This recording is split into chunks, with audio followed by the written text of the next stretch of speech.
Recently, I read a book about psychopathy called Without Conscience by Dr. Robert Hare, and there was one case in it that genuinely disturbed me. It involved twin sisters.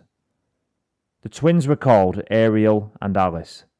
Physically, they were very similar, but in personality, they couldn't have been more different. Ariel was described by her mother, Helen, as an ordinary young girl, but with Alice, she always felt like there was something off. There were plenty of early warning signs from a very young age.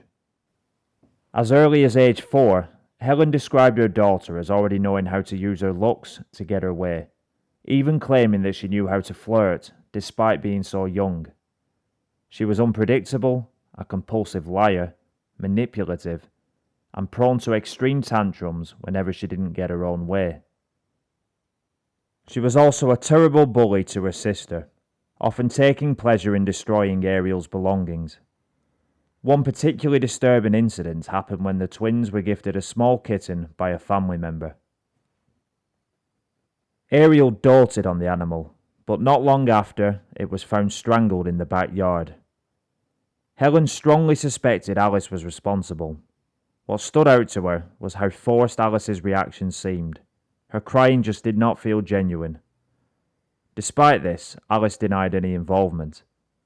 As the girls got older, Helen and her husband Steve did everything they could to give them a good life. They sent them to respected schools and even paid for expensive summer camps. But nothing seemed to change Alice's behaviour. She continued getting into trouble and bullying her sister. By the age of 17, Helen and Steve were actually relieved when Alice decided to move out. Finally, they thought Ariel might have some peace. But that relief didn't last long. Alice quickly fell into drugs, petty crime, and prostitution. She became an addict, willing to do whatever it took to fund her habit. This led to constant trouble with the law, and her parents spent thousands in bail money just to keep her out of prison. Despite everything they did for her, she showed no real concern for the pain that she was putting them through. Meanwhile, Ariel went on to build a stable life, eventually becoming a law student and working for a top firm. In the end, the twins became two completely different people, despite being raised in the exact same way.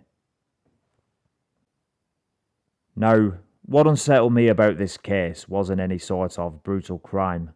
It was the fact that no matter what her parents did, nothing seemed to make a difference.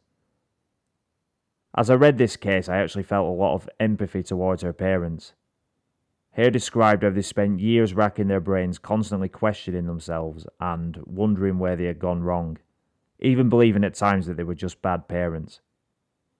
They did everything they could to give their daughters a good life and still ended up in a situation that they couldn't control. This really makes you wonder how many situations get written off as bad parenting when, in reality, it might be far more complicated than that. Cases like this are often used to support the idea that psychopathy has a strong genetic component, and when you look at it, the environment was the same home, same upbringing, same opportunities, and yet, two completely different outcomes. Anyway, I'll leave it there.